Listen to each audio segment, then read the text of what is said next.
Hello दोस्तों, स्वागत है आपका आपके अपने इस चैनल नवदीप एजुकेशन में। तो दोस्तों, आपने इससे पहले वाले वीडियो में पढ़ा था दही वाली मगम्मा कहानी के बारे में।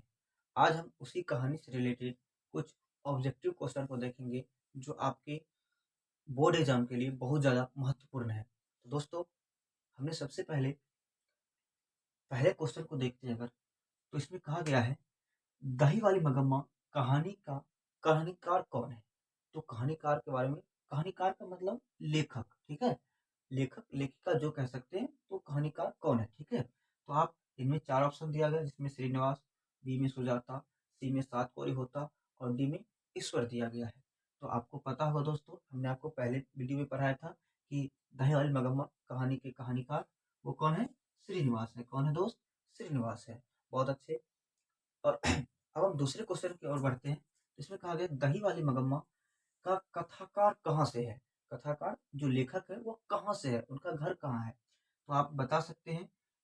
पहला ऑप्शन है पटना, बी में दिल्ली, सी में बेंगलुरु, 4 में यूपी। तो आप इन चारों ऑप्शन में देख सकते हैं कि वो किस राज्य से थे? बेंगलुरु राज्य से, बेंगलुरु शहर से थे, सॉरी बेंगलुरु शहर से थे, ठीक है? तो आप कह सकते हैं वो कहाँ से थे? बेंगलुरु से, ठीक है? अब हम तीसरे क्वेश्चन की ओर ध्यान देते हैं। कहा था श्रीनिवास जी को साहित्य अकादमी पुरस्कार कब दिया गया? तो उनको कब साहित्य अकादमी पुरस्कार दिया गया था? हमने आपको सबसे पहले जो वीडियो मैंने बनाया था उसमें हमने बता दिया था आपको कि उसको सन 1968 ईस्वी में जो है ना, सन 1968 ईस्वी में उनको क्या मिला था? साहित्य अकादमी पुरस्कार मिला था, ठीक है? तो अब हम चौथे क्वेश्चन की ओर बढ़ते हैं। इसमें कहा था श्रीनिवास जी का जन्म कहाँ हुआ था? आपको पता होगा दोस्त, श्रीनिवास जी का जन्म कहाँ हुआ था? तो पहले ऑप्शन देखते हैं। उसमें कहा पहला है कोलार, दूसरा है वेंकटपुर, तीसरा है अवलूर और चौथा है इनमें से कोई नहीं। तो आप ध्यान दीजिए, इनमें से उनका जो जन्म हुआ था, श्रीनिवास जी का जन्म, वो कहाँ हुआ था? कोलार में हुआ था। तो ऑप्शन नंबर ए इनका राइट है, ठीक है? अब हम पांचवें क्वेश्चन पर बढ़ते हैं। कि श्रीनिवास जी किस भाषा के लेखक थे? कहा कि श्रीनिवास जी जो है वह किस भाषा के लेखक कह सकते हैं, लेखक थे, ठीक है? तो कह रहा है पहला ऑप्शन है हिंदी, बी है मराठी, तीसरा है भोजपुरी जो हमारे बिहार में बोले जाते हैं और चौथा है डी कन्नड़। तो आप देख सकते हैं इन चारों ऑप्शन में जो क्या सही है मेरा, डी का जो ऑप्शन है वो सही हुआ, कन्नड़ भाषा के लेखक थे, ठीक है? श्रीनिवास जी, ठीक। अब हम छठे क्वेश्चन की ओर बढ़ते हैं कि श्रीनिवास के गांव का नाम क्या था? अब श्रीनिवास जी का गांव का नाम क्या था? तो आप देख सकते हैं, ध्यान दीजिएगा। पहला जो ऑप्शन है वो है अबलूर, दूसरा है कोलकाता, तीसरा है वेंकटपुर और चौथा है रामपुर। तो आप ऑप्शन में आप देखिए, ऑप्शन का वेंकटपुर जो है वह क्या में था? बहुत बढ़िया। अब हम नंबर 6 7 के क्वेश्चन की ओर चलते हैं। तो दोस्तों, हमने 6 नंबर तक क्वेश्चन देखा। अब हम अगले नंबर में 7वां क्वेश्चन देखते हैं। रंगप्पा कहाँ का रहने वाला था?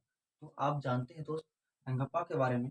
तो कह रहा है कि सबसे पहले हम ऑब्जेक्ट ऑप्शन देखते हैं, है कि रंगप्पा जो है वो कहाँ का रहने वाला था? तो पहला ऑप्शन है शेखपुर, दूसरा है वेंकटपुर, सी में है गंगापुर, डी में है रामपुर। तो आपको पता होगा दोस्त, उनका जो घर था वह कहाँ का था? वेंकटपुर का था। कहाँ का था? वेंकटपुर, जो कि मगम्मा के ही गांव का था। तो इसलिए इनका भी ऑप्शन बी एकदम राइट हो जाएगा। तो अब हम 8वें क्वेश्चन पर बढ़ते हैं। कहा कि रंग मगम्मा के घर में कुल कितने सदस्य थे? मगम्मा के घर में कुल कितने सदस्य थे? सदस्य मतलब आदमी कितने थे, ठीक है? तो पहला ऑप्शन है ए में 2, बी में 3, सी में 4 और चार 4 में डी में 5, ठीक है? तो आप इन सब ऑप्शन में आपका कितने सदस्य थे? तो 4 सदस्य थे, यानी कि ऑप्शन सी आपका बिल्कुल राइट होगा, ठीक है? अब 9वां क्वेश्चन पर बढ़ते हैं। तो कह रहा है कि रंगप्पा मगम्मा से क्या चाहता था? कहा कि रंगप्पा जो है वो मगम्मा से क्या चाहता था? तो हम ऑप्शन देखते हैं। कहा कि ऑप्शन में ए में है दही, बी में मक्खन, सी में पानी और डी में धन। तो आप लोग को पता होगा दोस्त, मगम्मा से रंगप्पा क्या चाहता था? वह धन चाहता था, किसी तरह पैसा लेना चाहता था, ठीक है? अब हम 10वां क्वेश्चन पर बढ़ते हैं। कहा कि मगम्मा के कितने बेटे थे? मगम्मा को कितने बेटे थे? तो आप कितना बेटा था? पहले ऑप्शन देखते हैं। ए में 4, बी में 3, सी में 2 और डी में 1। तो आपको पता होगा एक, तो कितना था उसके पास? उनको एक बेटे थे। तो आपका ऑप्शन डी बिल्कुल राइट होगा। ठीक है, अब हम 11वां क्वेश्चन पर पढ़ते हैं कि रंगप्पा मगम्मा से कहाँ मिलता है? रंगप्पा जो है ज्वारी, वह कहाँ मिलता है? मगम्मा से कहाँ मिलता है? तो ऑप्शन देखते हैं। है कि कुएं के पास कहाँ मिलता था? कुएं के पास। और बी है स्कूल के पास। सी है चौराहे के पास। और डी है शिवाला के पास। तो आपका ऑप्शन ए बिल्कुल सही होगा। कहाँ मिलता था वह? कुएं के पास। ठीक है, क्या कि रंगप्पा कौन था? अब 12वां क्वेश्चन आपका दोस्त, क्या कि रंगप्पा जो है वह कौन था? क्या कि ऑप्शन है व्यापारी, बी में जुआरी, सी में वकील और डी में किसान। तो आपका ऑप्शन बी बिल्कुल सही होगा, राइट आंसर। ठीक है, वो क्या था? जुआरी था। अब हम 13वें क्वेश्चन की ओर बढ़ते हैं दोस्तों। 13वें क्वेश्चन को हम देखें तो इसमें लिखा गया है मगम्मा की बहू का नाम क्या था? तो आप लोग को हमने पहले ही बताया था मगम्मा के बहू का नाम क्या था। तो हम सबसे पहले ऑप्शन की ओर ध्यान देते हैं। तो ए नंबर में सविता, बी में मजम्मा, सी में नजम्मा और डी में है कविता। तो आपको पता होगा दोस्त कि हमने आपको बता दिया था पहले ही। तो सी में क्या है? नजम्मा। तो ये आपका राइट आंसर होगा, नजम्मा। उसके मगम्मा के बहू का नाम क्या था? नजम्मा। ठीक है, अब हम 14वें क्वेश्चन पे बढ़ते हैं ताकि मगम्मा क्या खाती थी? तो मगम्मा खाती थी कुछ दोस्तों। पहले ऑप्शन की ओर ध्यान देते हैं। कह रहा है कि ट्रिंग। ट्रिंग का मतलब होता है जो गुटखा होता है ना, हम लोग जो गाँव में खाया जाता है, वो ट्रिंग का मतलब गुटखा। ठीक है, और बी में देखिए लिखा है पान सुपारी, सी में खैनी और चार में इनमें सभी। तो आप ध्यान दीजिएगा दोस्त, मगम्मा जो है ना वो क्या खाया करती थी? पान सुपारी खाती थी। क्या खाती थी?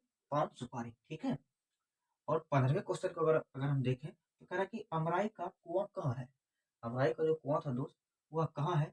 तो कह रहा है कि ए नंबर में है शहर में, बी में बाजार में, सी में रास्ते में, डी में इनमें सभी में। तो आपको पता होगा दोस्त कि अमराई का कुआं कहाँ है? तो रास्ते में। जब शहर जाती थी वह बेचने के लिए मगम्मा दही, तो उनको रास्ते में क्या मिलता था? अमराई का कुआं मिलता था। तो ऑप्शन आपका सी राइट आंसर होगा। ठीक है, अब हम 16वें क्वेश्चन की ओर ध्यान देते हैं ताकि नजम्मा मगम्मा की कौन थी? नजम्मा जो है दोस्त, वह मगम्मा की कौन थी? तो ए में है बेटी, बी में है माँ, सी में है सास, डी में है बहू। तो आपको पता होगा नजम्मा जो है वह मगम्मा की कौन लगती थी? बहू लगती थी, उनके बेटे की पत्नी थी। तो उस मगम्मा को कौन लगती होगी? बहू लगती होगी, सीधी बात है। ठीक है, अब आप 17वें क्वेश्चन की ओर ध्यान देते हैं ताकि श्रीनिवास का पूरा नाम क्या था या क्या है? श्रीनिवास का पूरा नाम क्या है? तो आपको ऑप्शन है सावरदैया, बी में है मास्ती वेंकटेश अय्यगार, सी में है सुजाता, डी में है सातकोरी होता। तो हमने आपको पहले वीडियो में ही बता दिया है कि श्रीनिवास का पूरा नाम क्या था? मास्ती वेंकटेश अय्यगार। ठीक है, अब 18वें क्वेश्चन पर ध्यान देते हैं कि दही वाली मगम्मा किस भाषा में अनुदित है? ये जो कहानी है दही वाली मगम्मा, वह किस भाषा में लिखा गया था? तो ऑप्शन देखते हैं। ए में कन्नड़, बी में संस्कृत, सी में हिंदी और डी में उड़िया या उड़ीसा। तो उड़िया का मतलब आप देखिए इनमें से आपका ए नंबर का जो कन्नड़ है, कन्नड़ भाषा में लिखा गया था, इसलिए आपका ए नंबर का ऑप्शन राइट होगा। तो दोस्तों इस ये जो हमने 18 के 18 क्वेश्चन लिए, ये आपका वीवीआई क्वेश्चन है दोस्त। वैसे तो इनमें बहुत सारा ऑप्शन ऑब्जेक्टिव बन सकता है, लेकिन हमने इनमें से मुख्य 18 क्वेश्चन को उठाया है। ठीक है, जो आपके क्वेश्चन के आपके एग्जाम के लिए बहुत ज़्यादा जरूरी है। तो आज के लिए बस इतना ही।